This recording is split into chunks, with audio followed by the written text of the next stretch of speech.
এই যে এটা হচ্ছে মুসলিমদের গাছ, আমের বোল ধরেছে। এখন ফাল্গুন মাস, এই আমের বোল হয়েছে খুব।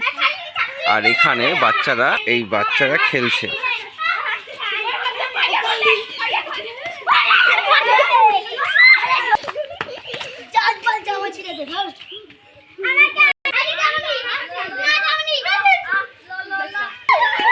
এটা হচ্ছে জান্নাতুনদের আম গাছ, এতেও আমের বোল ধরেছে খুব।